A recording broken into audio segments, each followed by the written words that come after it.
On vous souhaite la bienvenue à ériclatour.com, une émission entièrement dédiée aujourd'hui à la bourse de la relève agricole qui a été attribuée à Anne Roussel de la ferme Cadet-Roussel à Mont-Saint-Grégoire. C'est une bourse de 10 000 $. Également à l'occasion de cette présentation du Conseil économique du Haut-Richelieu, il y avait également le coup de cœur décerné cette année à Geneviève Sauvé de Production Hortensis et Fleurs en Bouche.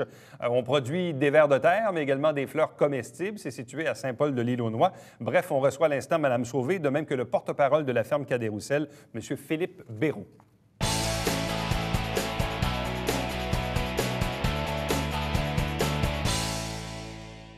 Depuis quelques années déjà, le Conseil économique du Haut-Richelieu remet la bourse de la relève agricole. Il y a aussi le prix coup de cœur. C'est important d'encourager la relève. Oui, il y a de l'argent, mais il y a aussi une signification importante liée à ça. Et les récipiendaires de cette année sont, et je vous les présente à l'instant, d'abord le prix coup de cœur, décerné à Geneviève Sauvé de Production Hortensis et Fleurs en Bouche. Bonsoir. Bonsoir. Et également Anne Roussel de la ferme Cadet-Roussel, représentée par Philippe Béraud ce soir. Bonsoir et bienvenue. Bonsoir. Bon, je vais commencer avec Geneviève Sauvé. Donc, vous êtes installée à Saint-Paul-de-l'Île-aux-Noix. Qu'est-ce que c'est la production Hortensis et Fleurs en Bouche?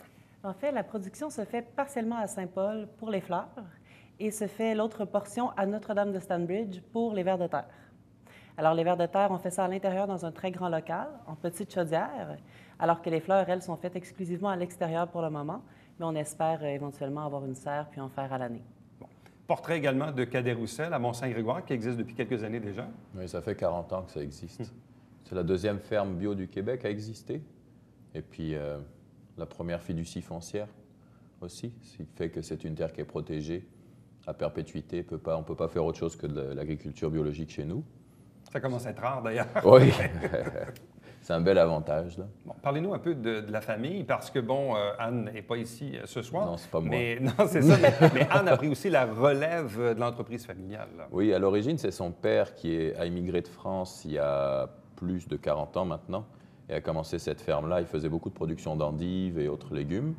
Et Anne n'avait pas du tout prévu de reprendre la ferme. À la base, elle est travailleuse sociale, en fait. Et ça se ressent encore maintenant, c'est ça qui est drôle.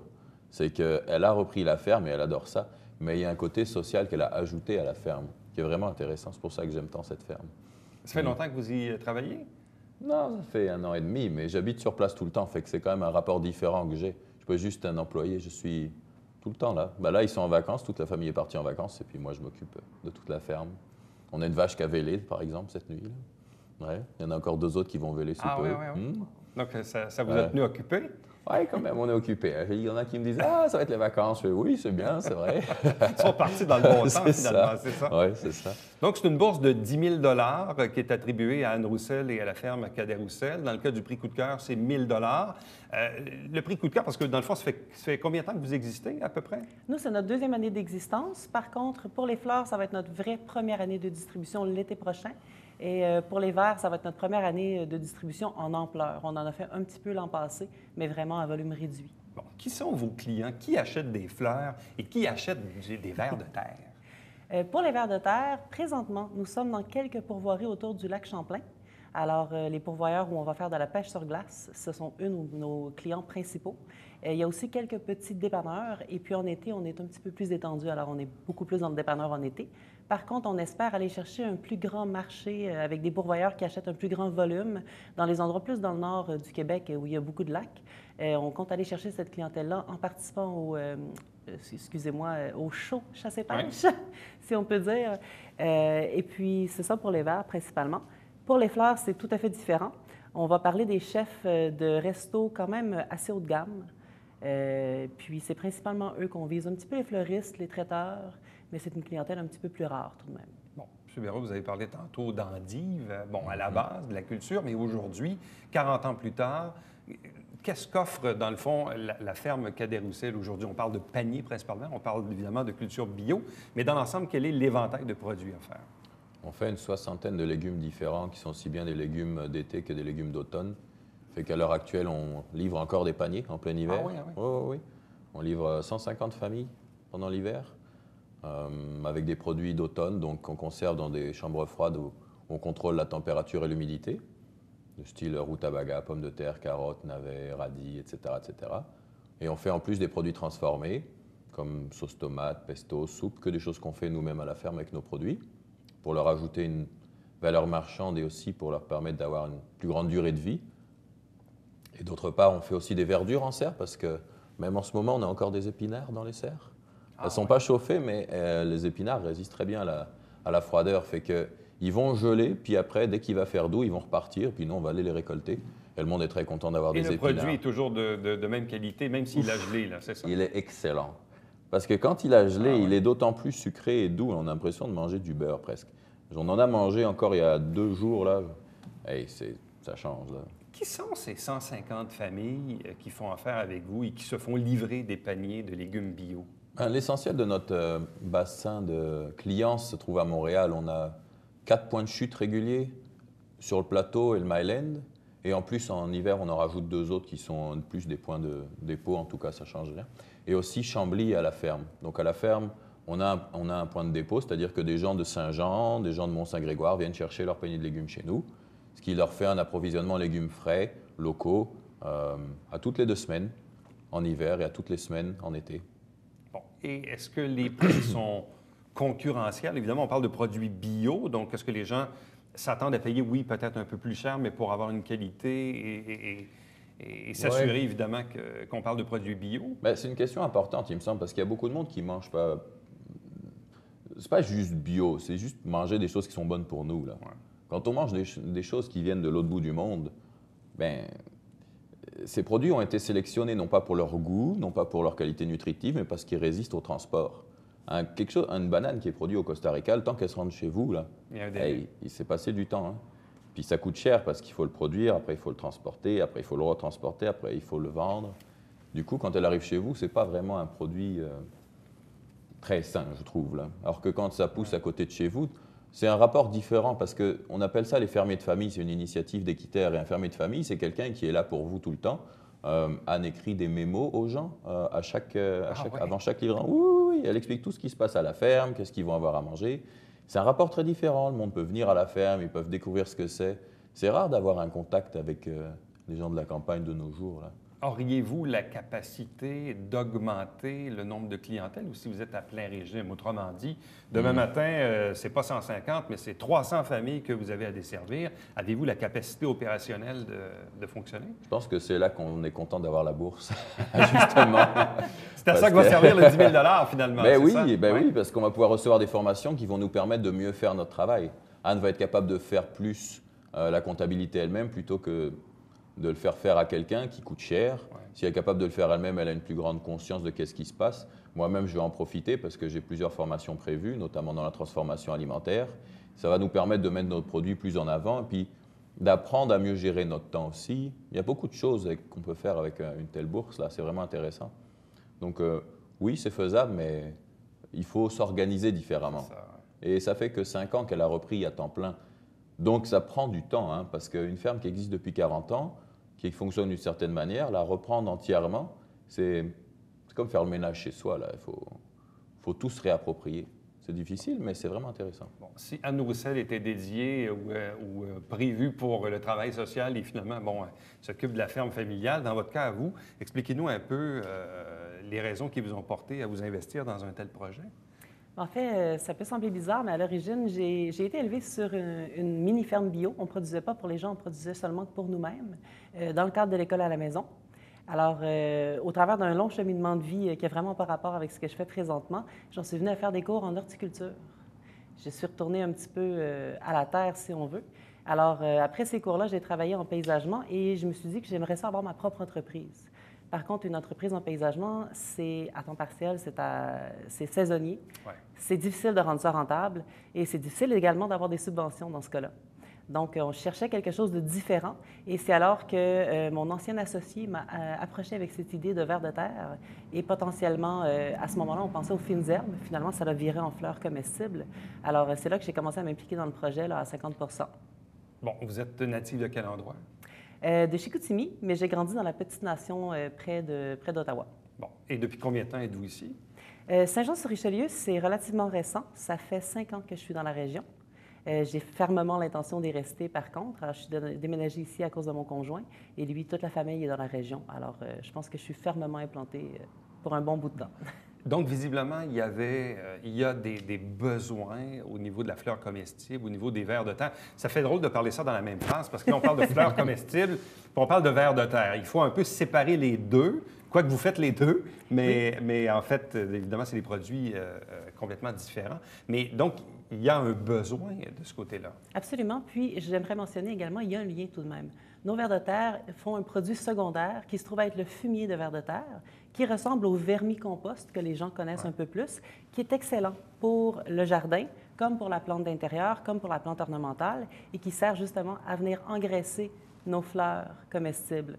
Donc là se trouve le lien du ver de terre au fumier à la fleur. À la fleur comestible. Et effectivement, ce sont, en fait, c'est que nos vers de terre, ce ne sont pas des lombrics, ce ne sont pas les vers communs qu'on retrouve au dépanneur. Nous avons du ver africain et du ver européen, qui sont de taille et de type différents. Un convient très bien pour la pêche sur glace, l'autre pour la pêche estivale. Et tous les deux ne demandent pas de réfrigération. Donc, une fois qu'on a le casseau, soit à la maison ou soit chez le détaillant, on n'a pas besoin de le mettre au frigo, on le laisse tablette. Pas besoin de traîner de glacière non plus quand on va pêcher. Vous saviez ça, vous, Laurent? Moi, j'ai jamais pêché de ma vie. Je savais pas qu'il fallait des vers africains, mais C'est ça a pas l'air le nécessaire, fun. mais c'est vraiment meilleur. Les poissons Mais aiment ça. c'est un monde qu'on ne connaît, mais vraiment pas. Là, je suis probablement pas le Absolument. seul présentement à vous écouter là, en faisant comme OK. Je savais même pas, moi, est-ce qu'il existe beaucoup de sortes de vers de terre et en quoi sont-ils différents les uns des autres? Et troisième question, en quoi ça fait une différence au niveau de la pêche sur glace ou de la pêche en été? Absolument. Il existe plusieurs sortes de vers de terre. Je ne pourrais pas vous donner de chiffres, en fait. Les deux que j'ai me suffisent amplement. Mais en général, le seul qu'on connaît, c'est le lombric. C'est celui qui est sauvage au Québec, si on veut. Nous, la différence avec nos vers de terre, outre le fait qu'on peut les garder de température tablette, c'est qu'ils sont très vigoureux. Parce que le lombric, quand on le sort du réfrigérateur, il est à moitié endormi. Puis on a beau le laisser se réchauffer, il n'aime pas la température chaude, donc il reste un petit peu inactif. Alors nous, et notre ver européen et notre ver africain sont très, très actifs, donc ils bougent beaucoup une fois qu'ils sont accrochés sur l'hameçon. Alors en faisant plus de mouvements dans l'eau, ils sont plus attrayants pour le poisson, absolument. Bon, intéressant. Mais si moi, là, je creuse un trou chez moi, là, sur la pelouse, là, les vers de terre que je vais trouver, c'est quoi? Que du lombric, donc le ver de terre commun. Traditionnel. Absolument. Et comment on fait la culture de vers de terre? Mais si on voulait élever le lombric, en fait, ce serait impossible.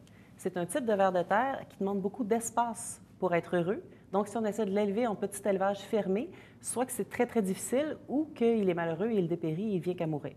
Nous, les vers de terre qu'on a, c'est des types différents. Tous les deux ont les mêmes habitudes de vie. Ils vivent plus en surface de la terre et ont l'habitude de se faire brasser par les animaux qui fourragent. Donc, nous, on les a dans des petits contenants. On les laisse pendant un nombre déterminé de jours. Au bout de ce nombre déterminé de jours-là, ils ont tout consommé, la nourriture dans le contenant, et on les passe sur un tamis pour venir les récolter, soit pour les vendre ou soit pour les remettre en production. Chose qui est impossible avec le lombric. Donc, initialement, est-ce que ça veut dire que vous importez une première souche, Absolument. si on veut? On importe une première souche et puis à partir de là, on fait la reproduction entièrement là, du ver adulte au cocon et du cocon au ver adulte à nouveau. Est-ce que ça se produit beaucoup, ces petites bêtes-là? On a calculé qu'en moyenne, pour le ver africain, ça nous donnait à peu près 14 bébés vers au bout d'un cycle de reproduction de 2 semaines. Okay. Par contre, il faut saisir la nuance que les bébés vers ne parviendront pas tous à maturité et que pour parvenir à maturité, ça prend un minimum de 8 mois pour que le ver soit suffisamment gros pour être vendu. Donc, c'est une production à l'année, même si on a seulement des périodes de vente saisonnières. Bon. M. Béraud, vous, ça fait combien de temps que vous œuvrez dans le monde de l'agriculture? C'est pas très longtemps. Avant, j'étais cuisinier, c'est pour ça que quand on parle de fleurs comestibles, ça m'amuse, parce que moi, j'en ai utilisé beaucoup.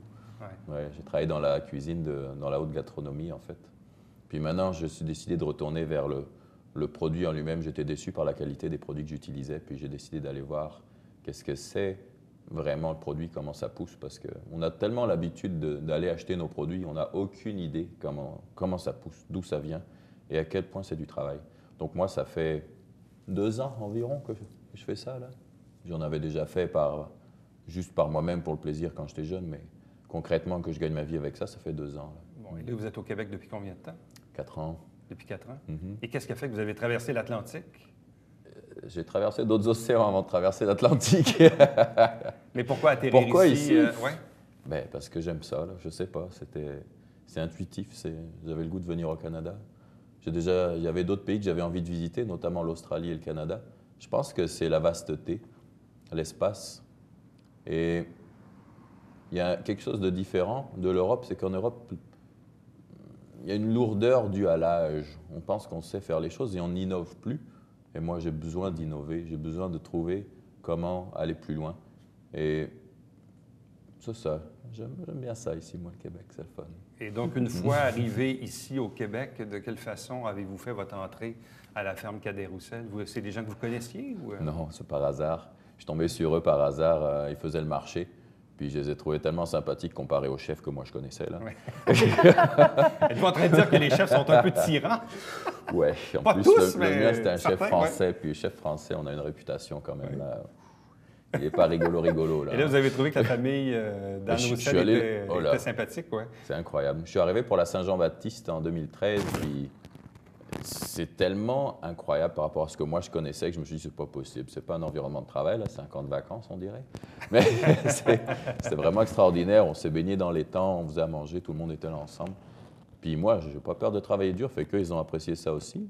Ils me disaient de faire des affaires, je les faisais, puis petit à petit, comme moi, je suis cuisinier, j'ai fait de la transformation pour eux. J'ai fait les sauces tomates, les pestos, etc. Et elle m'a invité à venir travailler de manière permanente. Et depuis, j'y suis toujours.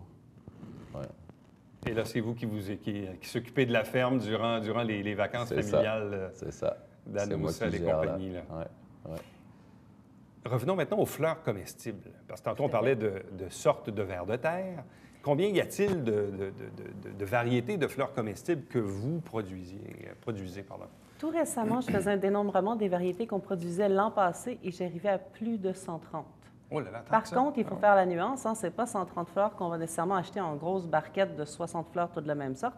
J'avais beaucoup de micro-production, donc là, on va parler plus de barquettes mélangées, où le chef va pouvoir piger un petit peu là, selon sa fantaisie, 3 fleurs de ci, 4 fleurs de ça, il y en a une comme ça parce qu'elle est très grosse. Alors, on pense souvent en pensée, capucine. Il y en a une panoplie incroyable. On n'a aucune idée que ça se mange. On les voit dans nos plats-bandes, on les met dans nos pots à fleurs, puis on ne pense pas à les manger. Pourquoi justement, on n'a pas ce réflexe? Dès qu'on voit une fleur dans une assiette, il y a toujours est-ce qu'on le laissait, est-ce qu'on la mange? Là, on se dit, bien, si elle est dans l'assiette, elle doit être comestible, mais il y a toujours une certaine réticence, peut-être aussi un manque de culture ou d'éducation à l'égard de ça. Je ne sais pas en Europe si c'est plus commun. Les fleurs comestibles non plus. Donc, les réflexes ne sont pas encore installés. Pourquoi? Comment on peut expliquer ça? En fait, moi, je dirais, ce sont des vogues. C'est des modes qui passent. Les fleurs comestibles ont déjà été immensément populaires. C'était chose commune d'en manger dans le Moyen Âge. C'était chose commune d'en manger dans l'ère victorienne. Ce sont des choses qui viennent et qui passent.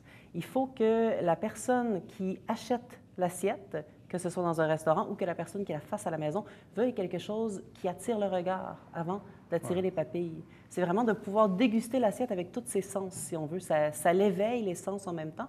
Ça vient à rendre tout le goût de l'assiette plus conscient pour la personne qui en profite. Par contre, je dirais que la réticence face au nouveau, c'est probablement ce qui nous déstabilise quand on voit une fleur dans l'assiette. On n'a pas l'habitude. Mais c'est une vogue qui s'en revient tranquillement, commence en Europe, commence un peu aux États-Unis et, comme d'habitude, 5 ou 10 ans plus tard, au Québec, on sera sur la crête de la vague. Et quelles sont les différences de goût d'une fleur à l'autre? Immenses. Il y en a qui sont très, très goûteuses. Il y en a des poivrées, il y en a des sucrées, mielleuses. Il y en a qui goûtent strictement rien et qui sont vraiment uniquement esthétiques. Et il y en a même qui goûtent carrément mauvais, que je proposerais pour décorer quelque chose, là, pour avoir un look incroyable, mais que je ne mangerais pas nécessairement, bien qu'elle soit comestible. C'est un monde, ça. C'est un univers. Absolument. Et est-ce qu'on produit beaucoup de fleurs comestibles au Québec? Au Québec, c'est vraiment une nouvelle culture, une culture émergente. Il y a quelques producteurs qui produisent depuis un certain temps. La majorité ont une panoplie assez limitée. Et puis, d'après ce que j'ai pu voir, une qualité un peu réduite, si on veut. Pour nous, ce qui est très, très important, c'est la qualité, c'est la fraîcheur. Alors, généralement, c'est cueilli le matin même, livré le jour même. Ou sinon, à la limite, cueilli le soir avant pour certaines variétés et livré le lendemain. Et donc, vos clients sont principalement des restaurants? Absolument, principalement des restaurants. Il peut y avoir également les chefs personnels, les traiteurs, les pâtissiers, plus pour des événements spéciaux, exactement comme la Saint-Valentin qui s'en vient. On a une production spéciale pour ça spécifiquement. Puis sinon, il y a le monsieur, madame, tout le monde à la maison, ou les fleuristes pour les mariages, beaucoup. Dans ce merveilleux monde des fleurs comestibles et aussi des vers de terre, parce que c'est le sens de votre entreprise, est-ce qu'il y a suffisamment de marché pour rentabiliser tout ça et gagner sa vie correctement? Certainement, parce que comme nous sommes établis à un endroit tout près de Montréal, si on calcule la quantité phénoménale de restaurants, même de restaurants haut de gamme qu'il peut y avoir à Montréal, il est certain que le marché est bien suffisamment grand pour la fleur comestible. Bon. De plus, on a l'intention de diversifier avec divers produits de fines herbes de feuillage fin qui ne se retrouvent pas nécessairement sur le marché. Et puis, quant au verre, on a la province du Québec au complet pour nous accueillir, puisqu'on est les seuls producteurs à avoir ce type de verre. Vous êtes les seuls au Québec? Absolument, les seuls au Québec. Il y en a un tout petit peu en Ontario. Et il y en a un petit peu aux États aussi. Bon, là, qu'est-ce que vous allez faire avec le 1 000 $ du prix coup de cœur qui vous a été attribué? Toutes sortes de choses, un petit peu par-ci, un petit peu par-là, même si c'est seulement que 1 000 dans le fond, c'est que pour la fleur comestible, on fait encore énormément de recherche et développement. On a le projet aussi de faire de la transformation alimentaire pour les surplus de fleurs dans le futur. Alors, ça va sûrement aller surtout dans cette direction-là. Bon. Et mis à part le 1 000 $, quelle est l'importance pour vous d'être le récipiendaire d'un prix comme celui-ci? On est dans l'univers de la relève agricole, c'est le prix coup de cœur, c'est un encouragement, c'est une tape dans le dos. Vous le percevez comment? Bien, ça fait énormément de plaisir de voir qu'il n'y a pas seulement que nous qui croyons à cette entreprise, que dans l'œil du public et dans l'œil des professionnels également, on croit à nous, on voit que c'est un projet qui est viable et puis on le trouve assez bon pour vouloir nous supporter en nous portant cette marque d'attention-là. M. Béraud, quelle a été la réaction d'Anne Roussel lorsqu'on lui a confirmé qu'elle était la récipiendaire de la bourse de 10 000 $? Elle s'en doutait. En fait, je pense que il n'y avait pas tant que ça de candidats, il me semble, sur le Haut-Richelieu. Et puis, c'est pour les personnalités féminines. Des personnalités féminines en agriculture, il n'y en a pas beaucoup. Et elle était très heureuse de recevoir ce prix, en tout cas. Ça va nous être très utile. Elle était très contente. Bon. Parce que très souvent, quand on parlait de relève agricole il y a 10, 15, 20 ans, moi j'ai fait plusieurs entrevues, c'était surtout, dans certains cas, un passage, disons, intergénérationnel. Hein. C'était souvent ça parce que les fermes des années 40, 50 étaient normalement de petites PME qui sont devenues aujourd'hui, dans certains cas, des industries qui demandent une capacité financière tout à fait incroyable. Les gens qui possédaient ça, évidemment, arrivent à un certain âge et la relève n'est pas toujours au rendez-vous. Pour encourager la relève, c'est difficile parce que ça demande maintenant aujourd'hui des études et des moyens financiers. Sauf qu'en même temps, on constate aujourd'hui que la relève agricole, c'est aussi une forme d'innovation parce que ce qu'a fait Anne Roussel ou ce que vous faites de votre côté, c'est un peu de réinventer la roue. C'est un peu comme ça que vous le voyez, M. Béraud? Je trouve qu'il commence à y avoir un regain d'intérêt envers la santé à travers la nourriture et envers la manière dont le monde se nourrit. Et à travers ça, j'ai remarqué plusieurs fois beaucoup de jeunes qui viennent s'intéresser à l'agriculture, alors qu'avant, on avait plutôt un mouvement inverse, des jeunes qui partaient vers la ville. On commence à avoir un mouvement inverse. Et il y a beaucoup de petites fermes qui se créent. C'est ça qui est un petit peu un problème pour la relève agricole, c'est qu'il y en a beaucoup qui sont effrayés par l'ampleur des fermes. C'est trop grand. Ils veulent des choses plus petites qu'ils peuvent contrôler plus facilement. Des fermes d'1 hectare, 2 hectares. Ouais. Chez nous, ça fait 30 hectares, c'est gros, là. C'est de la job à s'en occuper. Fait que les jeunes, sûrement, sont effrayés par ça, mais il y a un regain d'intérêt, je pense, et c'est vraiment positif et, à mon avis, vraiment intéressant. J'ai de l'espoir que ça va continuer, que ça va aller plus loin encore, là. Donc, votre parcours aussi, quand on regarde ça, chacun a son parcours, mais je suis convaincu qu'il y a 10 ans de cela, dans votre tête à vous, l'agriculture n'était peut-être pas une destination absolument pas, qui n'était pas prévue. Là. Ça avait beau un peu être mes racines, je n'avais pas du tout dans l'idée de m'en aller là. C'est vraiment de fil en aiguille que j'en suis venue à découvrir une passion pour les plantes et de voir que ça pouvait se connecter au ver de terre, mais... effectivement, ce n'est pas quelque chose auquel on pense nécessairement en grandissant. Moi, quand je vais être grande, je veux être fermière. Bien, à vous deux, merci infiniment. Félicitations à vos entreprises respectives. Donc, c'est toujours intéressant aussi de donner de la visibilité à vos entreprises parce que c'est bien beau remporter ces prix, mais en même temps, il faut le dire au grand public. Puis bref, félicitations encore une fois. Merci beaucoup. Un plaisir. Restez avec nous. Au retour, on vous présente le Babillard quotidien.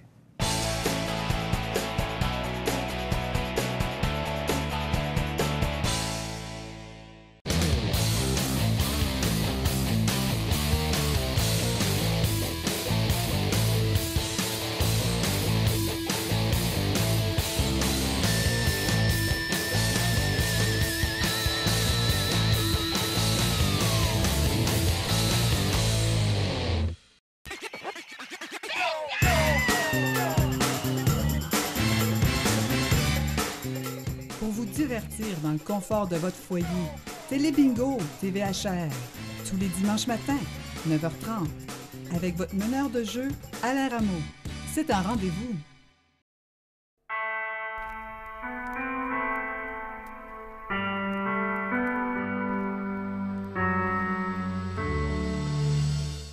Coulisses Bêta, version 3.0, jeudi, 19h.